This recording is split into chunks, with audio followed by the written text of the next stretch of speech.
என்னை ஆசீர்வதித்தால் ஒழிய நான் உம்மை விடுவதில்லை.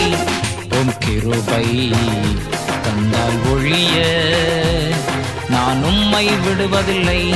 உம் கிருபை தந்தால் ஒழிய நான் உம்மை விடுவதில்லை. என்னை ஆசீர்வதித்தால் ஒழிய நான் உம்மை விடுவதில்லை.